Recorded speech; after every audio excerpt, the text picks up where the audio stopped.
Welcome in, welcome in. Another Tuesday means another Bristol Bros live.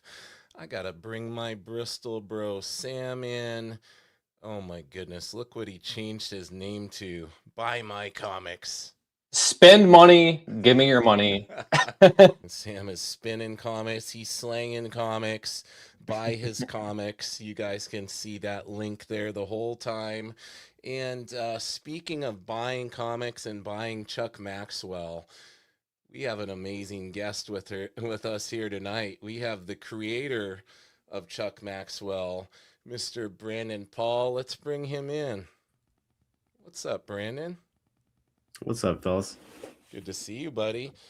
We're probably cutting into prime Chuck creation time. This is probably when you get a lot of your work done is after everybody's in bed and you can squeeze in some work. So I know you can't give away a lot of details because we gotta keep people hanging a little bit. But what are you willing to share about issue 2 of Chuck? Well, um, I got a little bit of art I could share if you want me to share it now, or I could do it later after we talk a little bit. But Let's talk a little bit more just to let more people come in because I can see it jumping up here. We're getting more and more. Usually, we like to tease them a little bit and so give them the slow burn. Maybe we don't assume that everybody knows the origins of Chuck and how it came to be. mhm. Fill them in a little bit on that, and by the time we hit our equilibrium there, we'll be ready to tell everybody about issue 2. Yeah, so I mentioned this on the podcast when I was on with you recently, and Chuck kind of came about because I was doing Inktober um, in 20, when was that, 2016? Anyway, it all kind of runs together at this point. Yep. But I did a piece and posted it online of my dog at the time. His name was Charlie. He's who Chuck is based off of.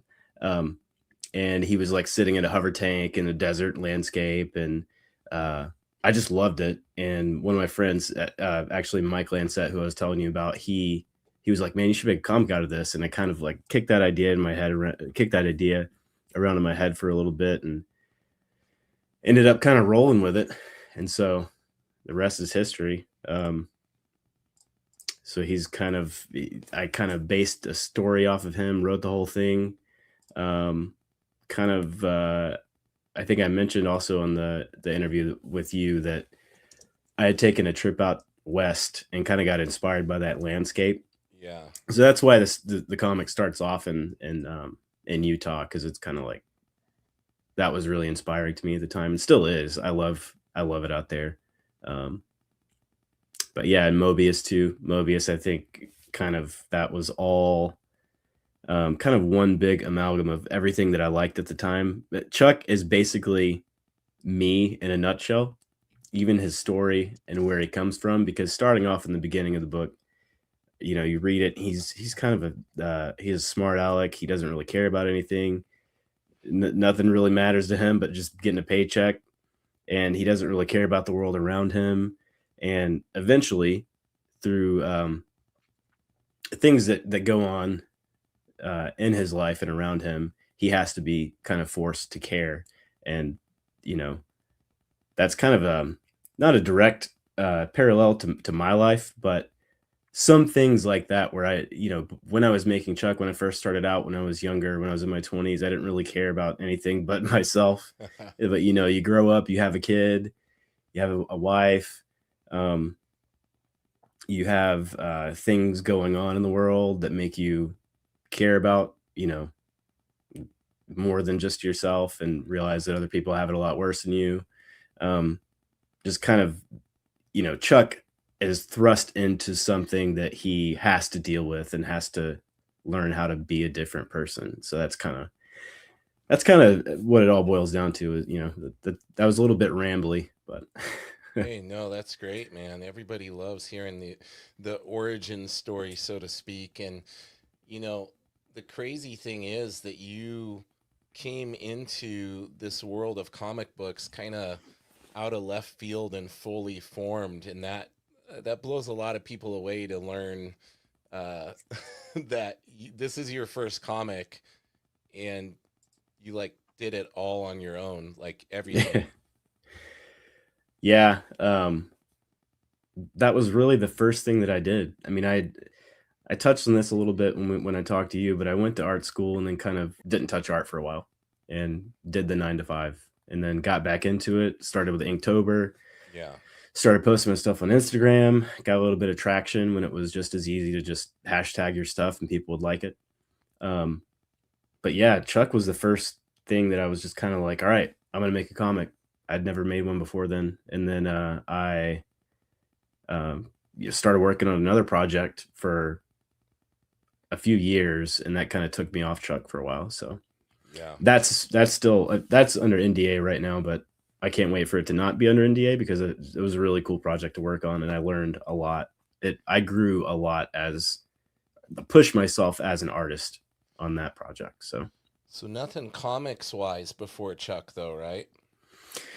No, just I went to art school. I got a job right out of college doing multimedia stuff and kind of stuck with that, motion graphics, graphic design, that kind of thing. I just jumped right back into it and was like, all right, let's draw. Yeah, and it kind of sounds like about he's been in the works, for about 10 years since the start, right? You said around like 2016 or so when you first started to develop the concept. Yeah, I worked on it starting in end of 2016 into 2017, and then worked on that for about a year and a half to 2 years, and then kind of got pulled off of that onto this other project that I worked on Okay. anytime I had a chance. And that recently, it was kind of a slow burn project. We worked on it for a while. He wasn't in a hurry to get it done. I wasn't in a hurry to get it done. But that recently, I guess, a couple of years ago is when I wrapped that up. So We yeah. have a question from Squid Marks. I know that Chuck was the first, but what are your major influences in sequential art or outside of that? We were just talking before the stream started that Saturday morning cartoons were a big one for me. Growing up watching shows like Rocko's Modern Life and Batman the Animated Series and all those great shows that were on, not necessarily just on Saturday mornings, but episodic cartoons where each episode is an adventure. That's kind of like what I want Chuck to be. Each arc of Chuck, like this first five issue arc, is going to be kind of like, imagine that as like a long episode of a cartoon. But anyway, yeah, that the cartoons were a huge influence on me. SWAT Cats was a huge influence on me, which I'm so excited that that's getting comic book. Did you back the Kickstarter? Oh yeah, oh yeah, dude. And you couldn't ask for a better artist to draw. Oh, he's amazing. Yeah. But then also, I mentioned Mobius. He was a big influence on me later in life, but the first comics that I really got into, like hardcore, when I was younger. I was never really into comics when I was really young, but then like later after high school, I got into Hellboy and Mignola. Anything that he did, I was obsessed with. And my art doesn't look anything like his, but just from a storytelling perspective, for sure. I look up to him a lot. And let me think, who else?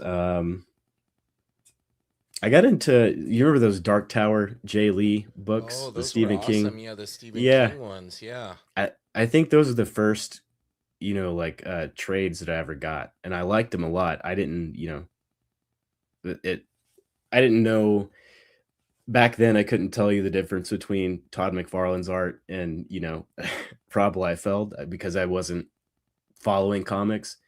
Honestly, it was a little bit intimidating for me because you kind of didn't know where to start. Because I liked Batman. I wanted to get into Batman, but I didn't know where to start. So it was easier just to, watch the show, watch the movies, play the video games. But I love comics now. With Batman, it's exceptionally hard because it's like we got like friggin', 10 issue ones come out every week. It's like you said, like where do I start, right? Mm-hmm. Yeah. Yeah, it was a little bit intimidating. In the back then, you couldn't order stuff online. Um, so you had to actually walk into a comic shop and you have all these guys staring at you. Yeah. They're almost like, what, where do I even begin? Yeah, it can be an intimidating world, can it? Mhm. Yeah. Um, Massive Panda says, yeah, long deconstructed storylines and sagas are awesome, but I think it's easier for new readers to jump in anywhere if each issue is its own storyline. Yeah, I totally agree. Like self-contained issues are awesome. Like self-contained, but that allude to things that might happen are definitely cool. I kind of filled in some of the Chuk backstory, the origins, some of your artistic influences, and I remember I had the same gripe I think a lot of people did. The only criticism of Chuck Maxwell issue 1 is it kind of ends on a cliffhanger note. It leaves us wanting more. Yeah. And I kind of, I don't want to say I lost sleep over that, but it kind of like, I was like, I want to hook people. I want to get them invested. But at the same time, you don't want to do too much because then you're just going to piss people off. Yeah. Um, but I feel like it was a good point to leave off. And, that was the biggest thing is, kind of as I dove into comics, you want to respect the page turn and you want to end on a cliffhanger, and especially at the end of the book because you want them to want the second book. Unfortunately, it takes me a whole lot longer than a monthly issue to to do that. You said that, a couple other people have said that. It's like, I want more. I mean, it's a good problem to have, but I It just even wish I could came go up when faster. even came up between Dave and Sam and I when they were like, dude, this guy comes out of nowhere, fully fleshed out pro level book that he did all on his own, and then he leaves us hanging on a cliffhanger.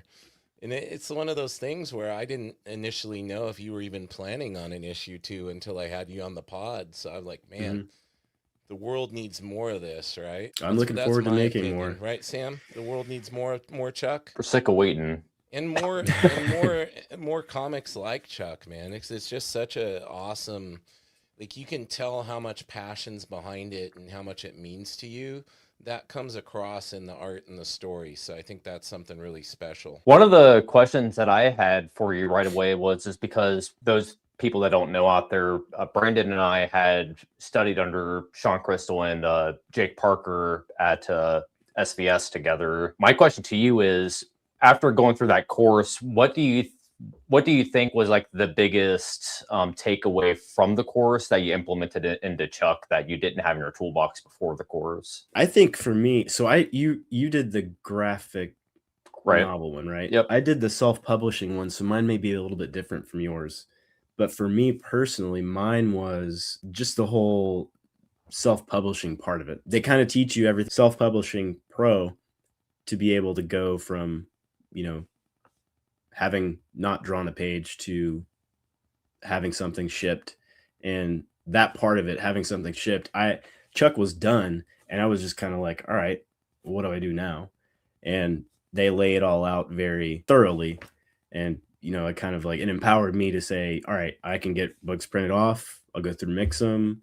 I can ship them this way.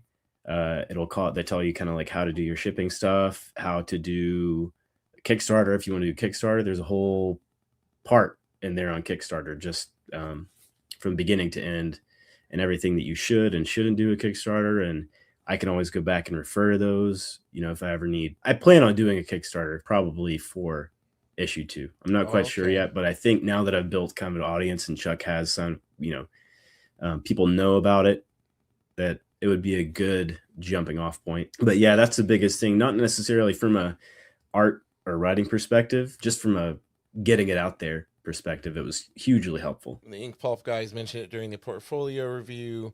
I definitely get a Euro BD comic vibe from the first issue stuff I saw. Is that something you're inspired by beyond Mobius? Mobius is the big one, but yeah, definitely in trying to figure out what I wanted to do, and I guess developing my style. I didn't really know what I wanted my style to be. Getting into Mobius, it kind of led me down that rabbit hole of all the other, like Drie and all those other guys that kind of like got me inspired to draw a certain way. And so I started playing around with it. Honestly, I never really thought that much about finding a style. I just kind of like, this feels natural to me. This is how I like to draw things. That's I like cool. this. I like this airship or whatever, or this tank to look like a an old like a Russian tank, with all the little kind of, I don't know if you've seen them, but they're these little model kits. I forget what they're called. Have you seen the work of Simon Stellenhag? I don't even know how you say that word. It's he has a book called, I think, Into the Loop or something. But that kind of design of like these floating ships and stuff and everything, I kind of just, things, I wouldn't say I pulled from, the BD comics and stuff like that. They just kind of, as I saw them, I kind of subconsciously, they made their way into my design sense, I guess. I don't know. They permeated your subconscious, yeah. Yeah. And Squidmarks wants to know, you got any plans to come to cons in 2026? Initially, I wasn't, but my wife kind of talked me into it. She's like, I think you should, but I'm going to try to go to Heroes. Oh, that'd be awesome. I've heard that's a really good one, so... Yeah, I've heard good things. That would be my Tales from the Loop. Thank you. That's what it's called. There you go. Yeah, so I think I'm going to try to do Heroes if I can get a spot. I'll be there. Let's go. I'll see you there. Oh yeah, I'm jealous. Hopefully. I ordered a new run of the official second printing of Chuck Maxwell, so I'm ready to go.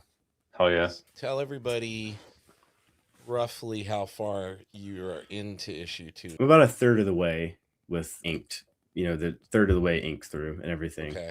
Coloring doesn't take as long as, honestly, the hardest part for me is writing to pencil stage. Takes me a while because I think I overanalyze how I lay things out. Yeah. And I don't want to do it the wrong way, but I'll draw something and then think about it and be like, is that the best way to draw that? Just analyze it over and over and over, and eventually I'll just settle on something. Parallelization through overanalyzation. Yeah. The artist's worst trait sometimes. Do you find the lettering process goes pretty quick for you? Yeah, I do it digitally. I tried to use an Ames lettering guide, and I was like, nope. Sam's a glutton for punishment. I'm sure that's what he's using over there. Yeah, 100%. Lettering guide all day. And 100% traditional tools, right? Yeah. Nice. Yeah, I have one of those guides, but my handwriting is already so awful. Anytime I try to use it and I try to actually write, everything in my brain is telling me you're terrible at writing. Don't even try. Like, you're questioning it. Yeah, it's awful. Is what I did to get good at it, and this is something that I got from a Jim Rugg, is buy like a composition notebook and just roll a bunch of lines in it, and then just sit on your free time and then just do a whole page of nothing but A's, all uppercase. Go to the next page, do nothing but A's and all lowercase, and you'd be surprised by the end of that page, like your A down at the very bottom is going to look way better than the A at the very top. And just doing that one page increases your skill like tenfold. Yeah. So that really makes sense. I could do that. Yeah, it's kind of like if you want to get good at drawing the figure, start with the arm and get good at drawing arms from every angle, hands from every angle. Yeah, same process.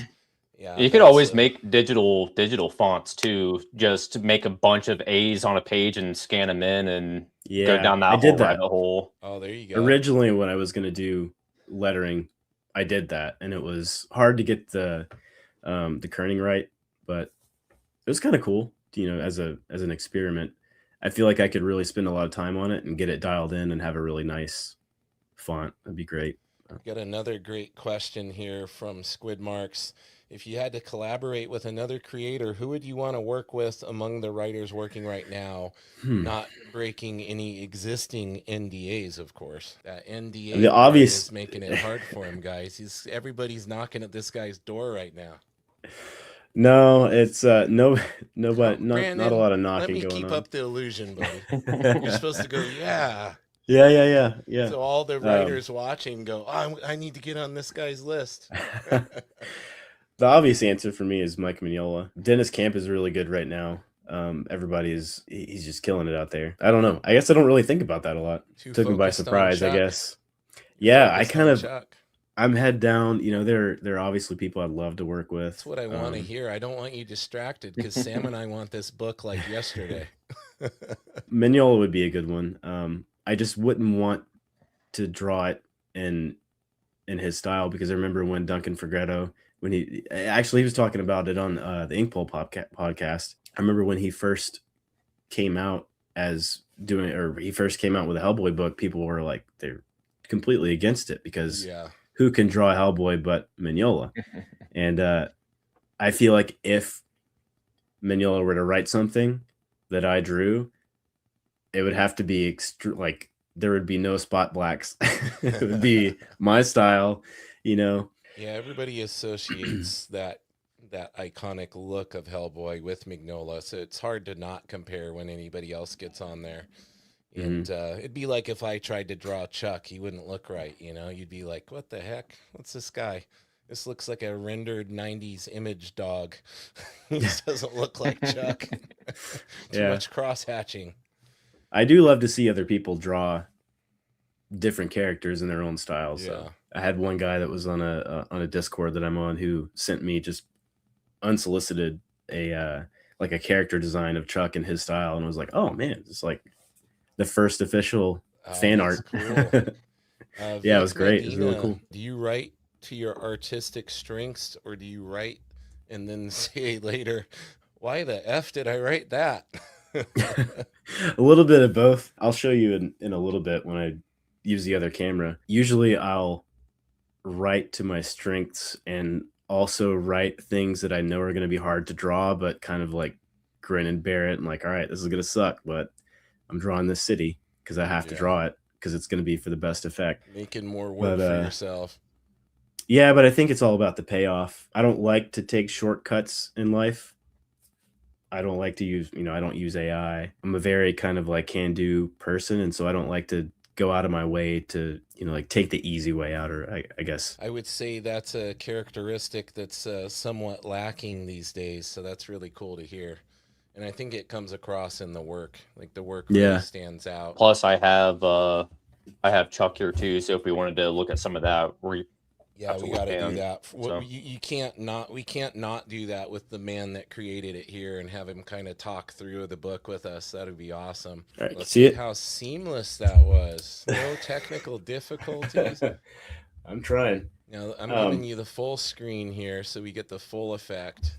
All right, so this is actually the city scene that I was talking about. It's kind of a wow. Let me just, before I even show this, I got some questions about the whole background of Chuk Maxwell, and so issue 2, the beginning of issue 2 will kind of clear some of that stuff up, like why is there a dog walking around on Earth? Why is where is he from? Is he some kind of failed science experiment? Why is the Earth like this? And so the first several issues of Chuk Maxwell issue 2 kind of deal with how the world got to be this way. So essentially what happened was mankind, Earth, they established a utopia, no more wars, everything was great. They were spacefaring. They achieved, settlements on Mars, and started to explore the galaxy. And then one day, about 1,000 years before the events of Chuk Maxwell. Anyway, a long time ago, before Chuk existed. Keep us guessing, man. You can't give the whole story away. I don't want to give it. I mean, you'll see it in the throw first. The red herrings in there. We can. Yeah.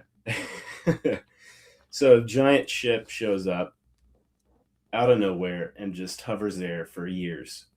Starts freaking everybody out. They start to kind of reconsider their whole anti-war stance. Some people do. Some people want to be its friends. Some people want to go see what's going on, knock on their door and see if they're friendly. Some people want to nuke it. basically the rules of human nature. The decency of man loses out. It ends up annihilating the earth. So And we're getting, is this the first you've ever shown any of this on this is, Prime? yep. You're getting Oh the my special. goodness. Yeah. Look, I gotta throw this up there. Is there any excuse to use this, guys? We got breaking news. This is the first he's ever shown Chuck Maxwell online for issue 2 now. I feel like I'm not showing too much because this goes into the backstory of the world and kind of gives you a little bit of an idea of why it is the way that it is. But, here you have people from Earth escaping as it's being destroyed, and essentially everybody on Earth is wiped out. Some escape. Eventually, later they come back, but the Earth is a barren wasteland at this point. 1,000 years later, scavengers are passing by the Earth, go down to investigate because they see there's no life forms there, and go down. They discover this element, which is kind of a main thing in my story.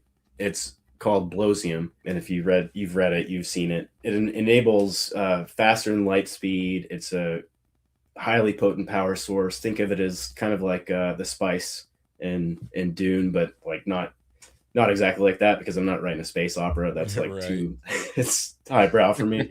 I love Dune, but I'm not at that level. There's too much, there's not a whole lot of politics going on here. They discover this element called blosium, and it sort of initiates a second gold rush on Earth, like in the 1800s. And Right. everybody within, everybody in the whole galaxy, human, not human, they kind of fall on Earth. Everybody wants to mine this stuff. They want to get as much of it as they can. So you have all different walks of life who show up wanting a piece of the pie. And Chuck is one of those. He just wants to make a living. He's a freelancer, and he's just trying to get by. You have these huge corporations who want to step on everybody. As always, if there's a chance for money to be made, they're going to do that. That's kind of where it starts off, and then you go back to the next page after that is when after the discovery of blosium, you see Chuck picking up where you left off with the giant monster from issue 1, the end of issue 1. So yeah, there it is. I could show more. No. Off stream, if you want to show us more, you can. But this is all these guys get. Squidmarks wants to know, what tools are you working with generally? For the most part, microns. For the cover of Chuck Maxwell issue 1, I used a nib, I think a G nib, and some, I don't know what this stuff is. This ink, the special. Oh, that's the special one. Yeah, that's what my buddy Evgeny uses. Yeah, I like it a lot. It was a learning experience because I'd never used a nib before. But I love the cover. I feel like it came out really nice. But my bread and butter is microns, 005s and 01s. It's kind of like what I use all the time. So that was an issue that I saw when I kind of got back into Chuck Maxwell, is that I looked at those early pages that I'd made years ago and saw that Chuck was off model. He didn't even look. I was like, man, right. I have to go back and redo these. So I penciled and inked his face in a few pages at the beginning, and then just like kind of a digital paste up, basically. I just went back into Photoshop. On issue 1? Yeah, for issue 1, yeah. Because you started it way back. Yeah, that makes sense. Yeah, and I'd grown so much since then. If I wasn't excited before, I'm like really excited now, because that's looking great. You got to do a Kickstarter, and as somebody who has done a Kickstarter without basically any work previous to that, it's possible to do one. Proof is in the pudding. It's a lot of fucking work, so just be prepared for that. I'm happy to help, so just ask. Yeah, man. Yeah, Sam's the Kickstarter guy. He's done a lot. Squidmarks, I don't. Yeah, you're the hardest working man out there. He is. I don't think he remastered Chuck 1. He's talking about he started it in 2016, and then when he started back up on it and looked at it, what's in issue 1 is the remastered stuff, correct? Yeah, there were a few panels from when I first started, after it was already inked. If our guy Sam is going through it and we're going over issue 1 with you, maybe you can point out some of those to us. Yeah, for sure.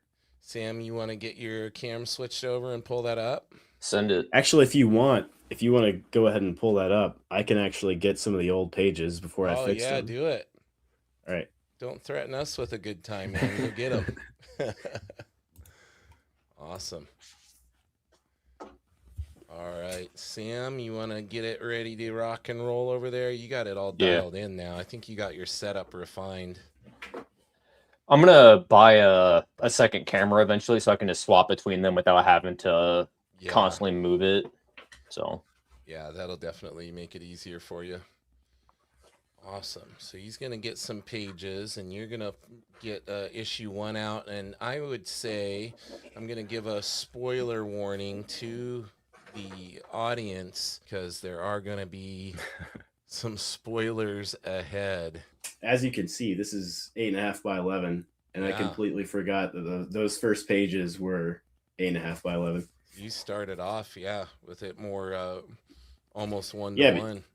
You can see his face there. Yep, very different. And like here, like it doesn't even look like him. No, it doesn't. But I was like, I got to go back and change that, you know? Yeah. Just because it's gonna bug me, like the proportions of his head to his body here. It's like, right, I'm gonna give Sam the full screen now. All right, Sam. first and foremost, shameless plug. Yeah, look at that segue. Heck yeah, man. And look who did that cover. Hell yeah, dude. Exclusive. I love that cover. White line deadline cover. Amazing. Yeah, it's sick. Did you do this physical or is it digital? It's physical. Oh, brother, we're gonna have to talk. Yeah, get that pocketbook. I got it, man. That's fucked up. You're gonna make me pay for my own cover, huh? Pocket. Okay, how about he just trades you some exclusive Chuk content? Nah, brother, we'll work it out. We'll talk. Look at that. But yeah, dude, check this out. Crazy. People out there that are sleeping on some Chuk, you're wrong. Go buy some comics from this man. Yeah.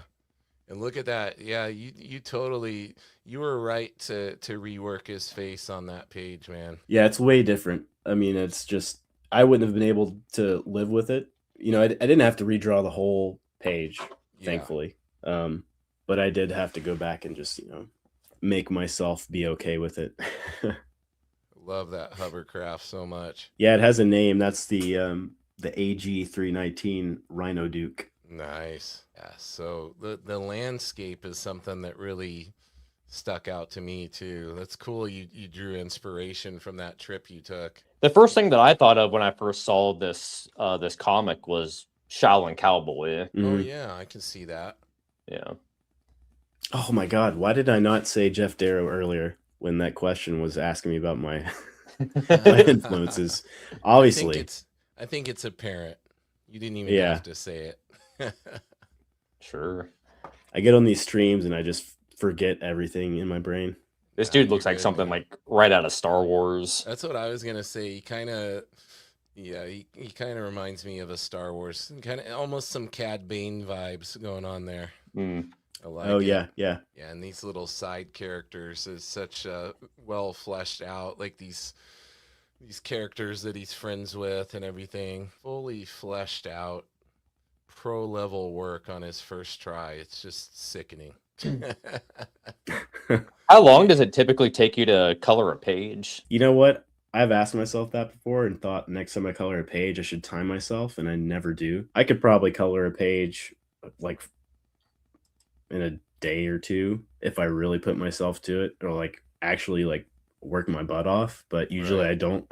usually it takes me a little bit longer because I'm doing other stuff. So I would say a few days. I think next time with issue 2, when I color a page, I'm actually find out how long it takes me to do this stuff, because I just do it, and I never have an answer when people ask me that. I'm like, I don't know. It takes as long as it takes. Well, that's the beauty of doing it for yourself, right? Like not working on a super tight deadline. I saw Mike's comment. Thanks, Mike. Yeah. Says Brandon does these really nice large open panels that show off the vast landscapes of the desert. You really get a feel for the world on all these pages. Yes, you do. And he bought your cover for White Line. That's awesome. Sam, is that cover still available up on your website?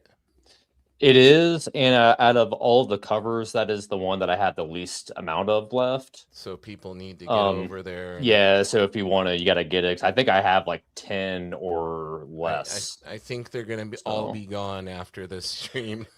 Sam, if you want to go back one page, yeah, there's an Easter egg that nobody has ever mentioned to me that I snuck in there. But if you, on the right side page on panel 1, 2, 3, 4, 5, 6.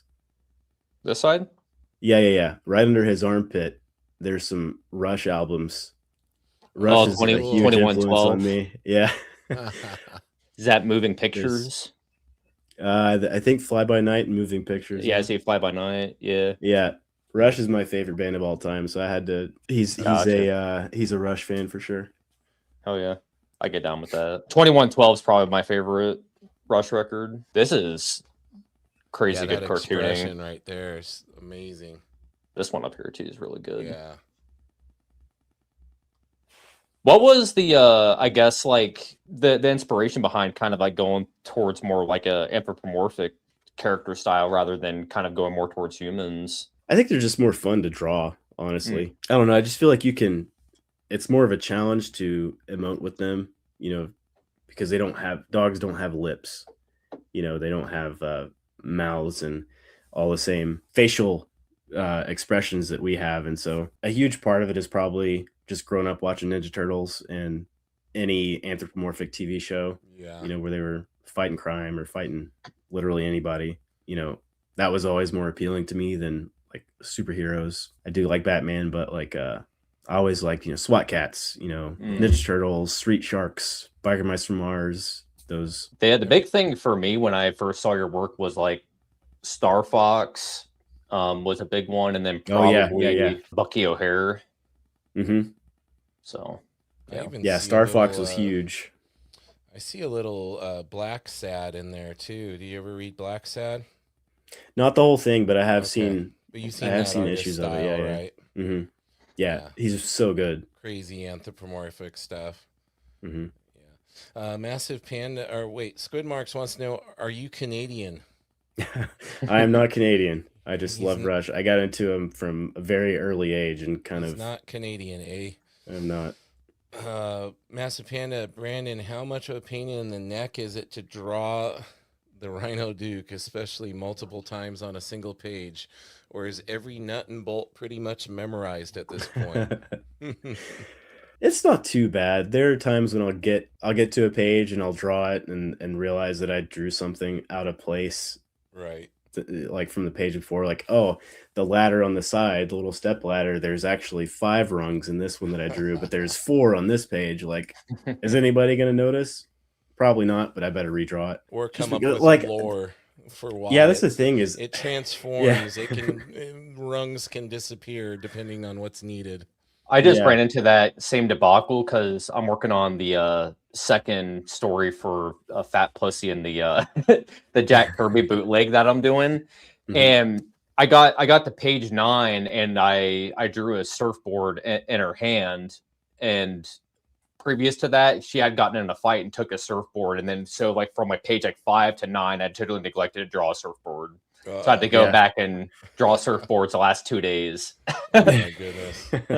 Yeah, and I think that's also like part of the overanalyzation part is I don't have that background and hanging out in comic stores and seeing what people talk about. So I don't know if people who read comics are going to look through and say, well, actually on this page you did it differently. And certain people will, because I grew up watching movies and there were always those guys who would find inconsistencies and be like, well, actually in this frame, his like in Hellboy, one of my favorite movies, his right hand of doom switches in one shot to his left hand, and that always like is somebody gonna be reading my comic and be like, well, you're inconsistent here. They must have flipped the footage in that scene. They flipped it. Yeah, they did. You can be like Todd, because the whole thing was spawned because people were bitching to him when it first started, was putting pouches in different spots. And he's like, well, the costume, it's alive, so it just moves around. He's made some bullshit excuse why he doesn't have to draw it twice at the same time. Exactly. So Just make up some bullshit excuse so you don't have to draw it twice every time. Yeah. Nobody will know but you. It's like in Farscape. I don't know if you ever watched Farscape, but Moya the ship was like a living thing. Right. You know, like, oh, Rhino Duke is just a living thing. It could change however exactly, it wants. Man. Did you do a lot of concept sketches and all that for the machinery and the landscapes and the ship and everything before you started working on the book? I do. Somewhere I have all that stuff. I even have a whole list of pages or a whole list of names of what I was going to call Chuk, how his machinery works and all that stuff. Like in issue 1, where he's in that tunnel, and then kind of he has the reverse thruster that comes, you know, like opens up, and then that kind of didn't really come about until I was almost done with the book. I was like, how am I going to get him out of this situation? And I was like thinking back to, you know, I think I mentioned on the podcast when I was on with you that my dad was a pilot and I was like really big into aviation, and you see those planes, it'll stop with the reverse thrusters. Like this will be really, you know, this will be a cool way to get rid of this guy. So yeah, I have sketches and stuff, but yeah, go ahead. Do you still have those pages from issue 1 out on your desk? Just the one page, yeah. Do you have any others, or just the one that you changed the faces on? I just have that one, but I can pull up any. I have a whole drawer full of them. I can pull up whatever you want me to. How about the selfish side of me wants to close out and wants to see those before we close out the stream? A preface. I worked on issue 1. That was before I started using 11 by 17. So I worked on 2 8.5 by 11. Yeah, that makes it even more impressive, dude. All right, 1 second. All right. Massive Panda says, "Oh, they will." "Quote unquote, this extremely small character in the background has a finger that's drawn incorrectly. Your art is trash." These are the type of people who are looking for a reason not to enjoy it. Absolutely. Here's a good one. Oh, yeah. You can kind of see where I screwed stuff up and I left notes in the margins and the gutters where I need to go back and fix it. Like, this was before I started doing my effects on the page. I put a little thud here because I was going to put a thud in Photoshop. Right. Just little things where I mix up. Here, fix hand. I don't even know. Yeah, his hand looks awful there. So I go back and fix that. 1/2 of one of my favorite pages, which I think you used in the. That's so cool. I'll have to find the other part of it, but yeah, I love that page. Yeah, I love this. Amazing. His expression in this picture. Yep. And this panel is just so good when he's kind of having this little standoff. Yeah, you nailed it. It's a lot of pages here. No kidding, man. You don't really realize how much work you do until you hold it all in your hands. Yep. Yeah, Squidmark says, so cool of you to share these, man. Yeah, absolutely. I love it. I mean, I can't get enough of this stuff. Just the inking is my favorite part, honestly, because I could just sit, put on a podcast, or put on some music and just, you know, go to town on some inking. Because I think I mentioned in the podcast is that my pencils are pretty rough, and I do a lot of legwork in inking. So that's the most fun. Drawing is done in the inking stage, huh? You're pretty that's and rough. That's a fun part for me is to do that. Here's this there you page. You can see how it's like 2 pieces, and then I'd have to stitch it together in Photoshop. Are you gonna sell any of this stuff? Or are you looking to hold on to those? For now, I'm holding on to it. I don't know. If there's any interest in the future, I may let them go. But like, as of right now, I don't really see a market for it because Chuk isn't really known yet. You know, there's a market. There's a market called James Foster and Sam McClurg market that will be probably pestering you. See that expression, man. And I loved how you did that reflection in that on the third panel there. Yeah, I think I try to pull from my animation background as much as possible. And a big part of that is the expressions, because if you don't, I think you can say a lot with a word bubble, but if what you're drawing in the panel really sells it, it makes it a million times more impactful. Yeah. Squidmarks wants to know, do you do a lot of thumbnailing before you go to the page? A little bit, but it's all digital. You want me to show some more or go back on Yeah, camera? dude. If you Okay. don't mind, I'm here for it. Oh, let Sam, me you're not actually real gonna quick. stop him, right, Sam? I'm not gonna stop him. I'm gonna personally drive to Atlanta and hold him at knife point. You're a little too close to where he lives, man. Yeah. And you know where he's gonna. Don't bring those with you to the con. If you go to Heroes, don't bring those with you. Here you Sam go. will be trying to leave with all of them. I'll end on this one then. All Here right. you go. Ready? Yep. This is the Dude. cover. Let's see if I can really get in there. You got the wash on there. Yep. Wow. And this is actually, this character is pencil. So I could Beautiful. keep it really light. Dude, I can't think of a better piece of art to end this sharing session with, man. That is amazing. Appreciate it. It was a lot of fun. It was a learning experience because I didn't really I didn't know how it was going to look in the end, but I knew I kind of did a color study and I had a sort of a plan. But like I love, it's one of my favorite things that I've ever done as far as like pieces of art goes. It should be, man. Massive Panda says, my only advice to Brandon, hold on to the first page of Chuk's actual appearance. I sold the first page of my main character's appearance for cheap because I was desperate, and I've regretted it ever since. Yeah, that's sage advice right there. McFarlane still has all the Spawn stuff laying around. Yeah. Yeah, I've heard that. And I know Liefeld has kept most of his stuff too. So a lot of those guys haven't sold a lot of the stuff they've done at Image, and they've held on to it. I say hold on to it unless somebody named James or Sam tries to take it out of your hands. Yeah. Which is very likely. I'll just let you know. Well, because Mark has been giving us a bunch of love. Let's give Mark some love. This Look is at that, Mark. back cover that he did for me. Awesome. Nice. And Beautiful then stuff. The front cover that he did for me last. I love that one. Dude, I love that. I love that image. He did this on a risograph. Wow. Oh man. That is amazing. I don't own a risograph. He's an instructor, an art instructor in Canada, and he sent me he has a bunch of students working on like little zines, and they're making them all off of risographs, and they look fucking sick. Nice. That's awesome. Yeah, but Mark's a good dude. Great work. He says those covers are fire. Yes. He says, LOL, bro. Much love. Brandon, I know it's past your bedtime or it's Chuk creation time. Maybe we got you a little fired up to do a little work on issue 2 before you hit the hay, man. Thank you so much for coming on here with us tonight. Of course. It was a really good time. Can't wait to come back. I mean, we're going to keep pestering you. Yeah, I'm going as fast as I can. Hey. If I could just stop working and just do it full time, I would. Yeah. Who knows how far along? Now responsibilities will be saying otherwise, but I see great things in your future, man, and this is awesome to be.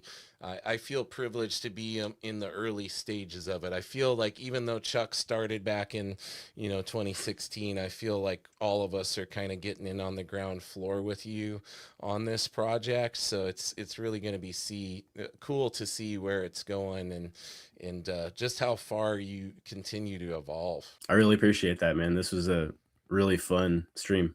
Cool. And I hope that when issue 2, whenever it's going to come out, when the Kickstarter gets announced and fired up, I hope you would come on the podcast to talk about it. I would hope you would get in here with Sam and I again to talk about it once that time comes. Yeah, for sure. I'll be here. You don't have a choice. Yeah. Talk him in. Get him working on more covers and stuff for you, Sam. Yeah, he doesn't have a choice. There you go. I want you guys to make sure to check out Brandon's Instagram. That's the main means of you getting your info out, and you keep your website pretty up to date too, right, Brandon? Yeah, I do. I actually need to throw some recent commissions that I've done up on my website, but for the most part, yeah, it's up to date. So and I also have a newsletter too. So the Instagram's at bpaul.art. And the website is super easy to remember because it's also bpaul.art. And then And my email is brandon@bpaul.art. It's all go. bpaul.art. Don't give out your email. Now they're going to be trying to get those pages from you. Yeah. Good problem to have. Yeah. Maybe you can quit that job and work more on Chuk too if you get those big ballers coming in there trying to buy the whole issue off of you. We'll see. You can go to bpaul.art and go to the store section to buy Chuk, or they can just go directly to chukbook.com. Mm-hmm. Even though it's been in the, in Sam's name banner here the whole time, I want to encourage you guys to go over to sammcclurg.com. This guy is one of the most productive guys in comics right now on the indie and underground scene, always putting cool stuff out. And make sure you come hang out with us every Tuesday, 7 p.m. Pacific Standard Time, unless otherwise denoted. Fun times are ahead, gentlemen. Thanks everybody who watched. Thanks once again to Brandon. Thanks to my Bristol Bros, Sam. Buy his comics, sammcclurg.com. Everybody, take care, and until next time.